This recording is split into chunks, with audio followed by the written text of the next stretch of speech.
ये कहानी सुंदरपुर के जंगलों की है, जहाँ एक बाज रहा करता था।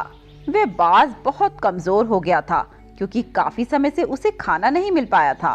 जंगल के सभी पक्षी उससे डरे हुए रहते थे और उसे देखते ही अपने अपने घरों में घुस जाते थे। ऐसे ही उसे शिकार न मिलने से वह बहुत गुस्सा हो गया था। एक दिन की बात है, कितने दिनों से मैं भूखा बैठा हूँ। जब भी शिकार पर निकलता हूँ, ये सभी पक्षी मुझसे डरकर अपने अपने घरों में घुस जाते हैं।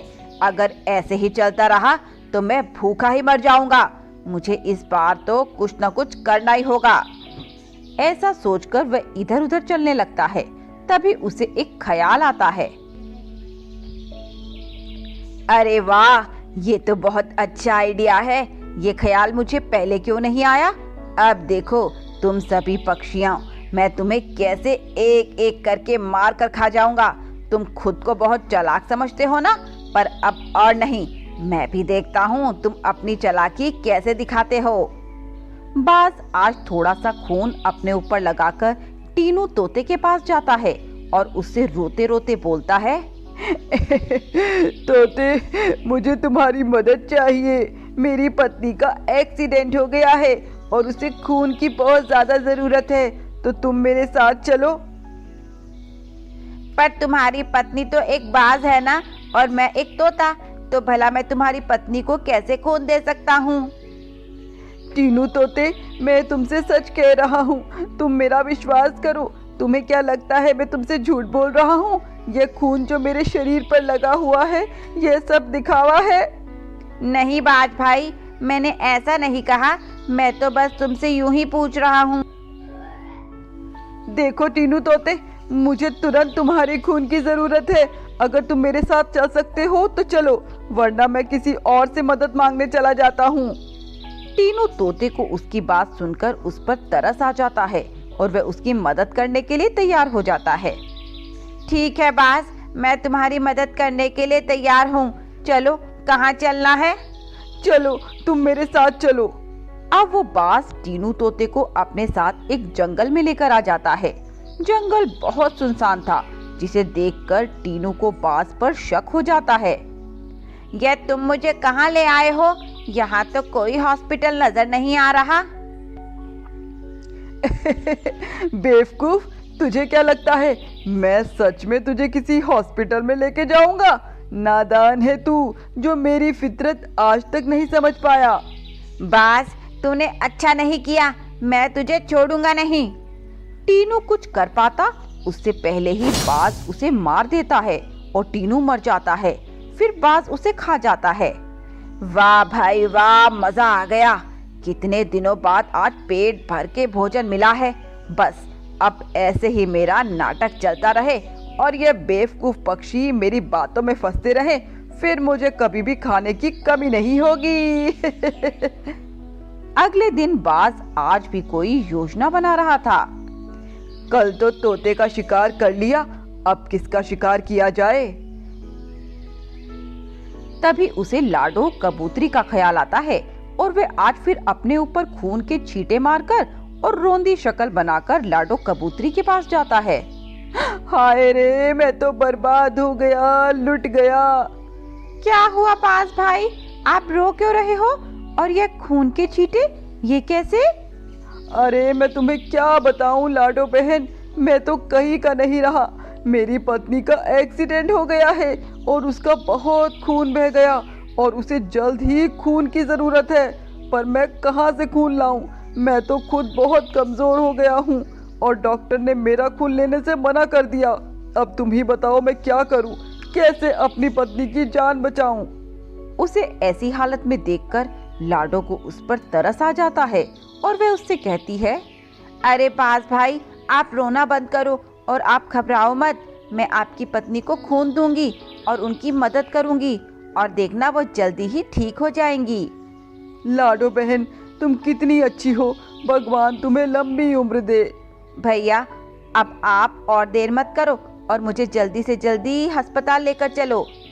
ऐसा कहकर वे बाज लाडो कबूतरी को भी अपने साथ उसी जंगल में ले जाता है जहां उसने टीनू का खून किया था। लाडो जंगल को देखकर घबरा जाती है, और बाज से कहती है, भाई लगता है हम रास्ता भटक गए, हम गलत रास्ते पर आ गए हैं। गलत नहीं, एकदम सही रास्ते पे आए हैं। पर बाज भाई, मुझे तो यहाँ कोई अस्पताल नजर नहीं आ रहा। यहाँ कोई अस्पताल नहीं है और ना ही मेरी कोई पत्नी है जिसका एक्सीडेंट हुआ है। मैं तो तुम्हें यहाँ मारने के इरादे से आया हूँ। बाज, तूने ये अच्छा नहीं किया, तूने धोखे से मुझे फंसाया है। अब क्या धोखा, क्या ईमानदारी, मुझे इन चीजों से कोई फर्क नहीं पड़ता। मुझे तो सिर्फ अपने शिकार से मतलब है। ऐसा कहकर वह बाज उस लाडो कबूतरी को भी जान से मार देता है। ऐसे ही कई दिन गुजर जाते हैं। अब वो बाज रोज ऐसे ढोंग भरकर पक्षियों के पास जाता और उन्हें अस्पताल ले जाने के बहाने से मार कर खा जाता। अब वह बहुत मोटा भी हो गया था। अरे मुझसे अच्छी किस्मत तो किसी की नहीं हो सकती। मैं जो सोचता हूँ उसमें कामयाब जरूर होता हूँ। और ये पक्षी जो खुद को इतना चालाक और समझदार समझते हैं, क्या हुआ उनका? सब के सब बेवकूफ हैं। मैं जरा सा खून क्या लगाकर उन लोगों के सामने जाता हूँ, वो मेरी बातों में आ जाते हैं और अपना खून तक देने को तैयार हो जाते हैं। बहुत दिन हो गए किसी चिड़िया का मांस खाए हुए। मैंने कबूतर, तोता, बंदर, मैना सभी के मांस खा लिए, पर अब तक किसी चिड़िया का मांस नहीं खाया। क्या करूं, किसका शिकार करूं?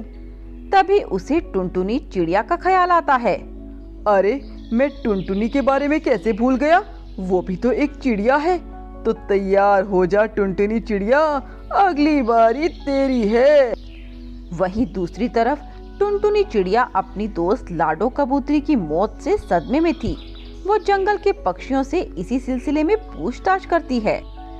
अरे मोंटी बंदर, तुम्हें पता है कि आखिरी बार लाडो कबूतरी किसके साथ देखी गई थी? देखो टुनटुनी, मैं इस बारे में कुछ नहीं जानता। मैंने तो कई दिनों से लाडो कबूतरी को देखा भी नहीं। तुम मुझे माफ करना, मैं इस बारे में तुम्हारी कोई मदद नहीं कर पाऊंगा। ठीक है मोंटी भाई, आपकी मदद के लिए शुक्रिया। टुनटुनी जंगल के पक्षियों की इस रहस्यमय मौत के बारे में सुनकर बहुत परेशान थी। अगली सुबह वह बाज टुनटुनी चिड़िया के पास चला जाता है और उस पर भी वही चाल चलता है जो उसने सभी पक्षियों पर चली थी।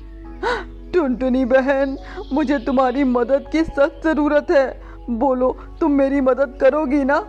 अरे बाज भाई, आपके ऊपर ये खून, ये कैसे और कैसी मदद?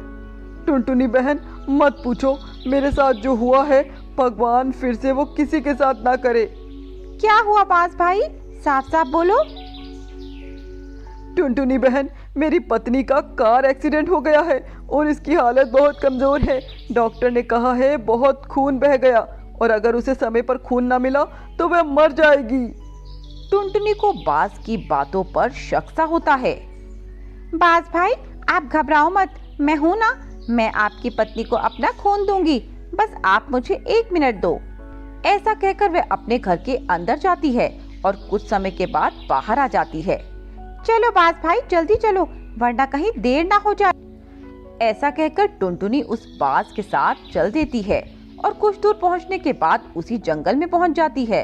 बेवकूफ टुनटुनी, मैं तो सोचता था कि तू बहुत समझदार है।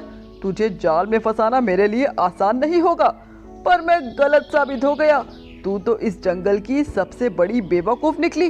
तुझसे ज्यादा अकल से तो पैदल चिड़िया मैंने आज तक नहीं देखी। हंस ले बेटा, हंस ले, जी भर के हंस ले, क्योंकि तेरी ये आखिरी हंसी है। आज के बाद तू हंसने के काबिल तो क्या, सांस लेने के काबिल भी नहीं रहेगा। बाज टुनटुनी की ये बात सुनकर हैरान हो जाता है। कहना क्या चाहती हो तुम? मैं कुछ नहीं कहूंगी, बल्कि तुझे कुछ दिखाऊंगी, वो देख। जंगल के सभी पक्षी वहां उड़कर पहुंच जाते हैं, जिसे देखकर बाज हैरान हो जाता है। ये सब कब और कैसे हुआ? ये तब हुआ जब मैं 2 मिनट के लिए अपने घर के अंदर गई थी। मैं पहले ही तेरी चाल समझ गई थी, इसीलिए मैंने जल्दी अपने दोस्तों को व्हाट्सएप पे एक मैसेज डाल दिया और मेरे पीछे पीछे आने को कहा, और देखो ये सब आ गए। प्लान तो अच्छा था। सच कहूँ तो पहली बार मुझे कोई मेरी टक्कर का मिला है। पर तुम सभी जरा जरा से पक्षी मेरा क्या बिगाड़ लोगे। ये मत भूलना कि बूंद बूंद से सागर भरता है। जब रावण इतना शक्तिशाली होने के बाद वानर सेना से हार गया तो तू चीज ही क्या है। बाज को उसकी बातें सुनकर बहुत गुस्सा आ जाता है और उन सभी पक्षियों पर वार करने लगता है। पर पक्षी भी कमजोर नहीं थे, वे पूरी तैयारी के साथ आए थे। उन्होंने अपने बैग में पत्थर भर रखे थे जो उन्होंने उस चील पर फेंकना शुरू कर दिया और देखते ही देखते वह बाज पूरी तरह से जख्मी हो जाता है और अंत में मर जाता है। दोस्तों, ये मेरी या आपकी जीत नहीं है, ये जीत है बुराई पर अच्छाई की। सभी पक्षी टुनटुनी की सूझबूझ और समझदारी की तारीफ करते हैं।